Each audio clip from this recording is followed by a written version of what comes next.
Mrs. Lepel, is there a possibility of a firearm being stored in the school? Is there a possibility of a firearm being stored in the school? I do not think at this time there is that thought. Okay. After the Newtown tragedy, have you felt the pressure to increase your performance, like security-wise, around our school? I don't.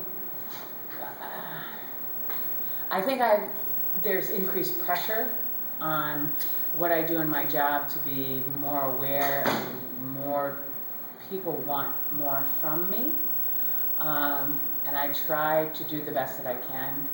But we have very big buildings, and I cannot be everywhere as much as I'd like to be.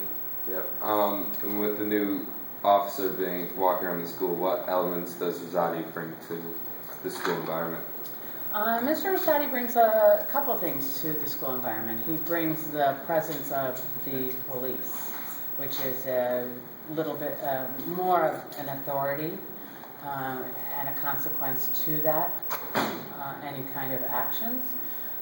He also brings a weapon which we are not proficient in using, so in the event something did happen, we would have him as a resource.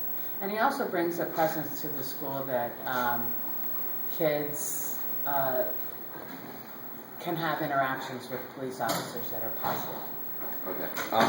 And what other tactics besides the gun, which you said wouldn't most likely be a strategy, but what other tactics are going around to prevent these tragedies happening? I think one thing that I feel I can do to prevent something like this happening is something that the students already know. I know a lot of the students. I know them by name. I chat with them. One is no different than the other. So I am chatty with just about every student. So I would hope that, heaven forbid, that tragedy would never happen here.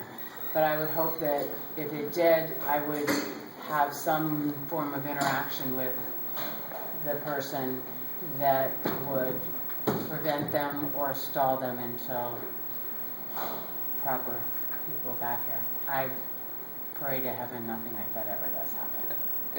And with all these things, like the new button, Rosati being in the building, do you think that these tragedies can actually be prevented by bringing all these things into the school? I think that you can never totally prevent a crazy person from doing what they want to do. I think you could have some form of deterrence and possibly lives saved by having proper things put in place. Thank you very much.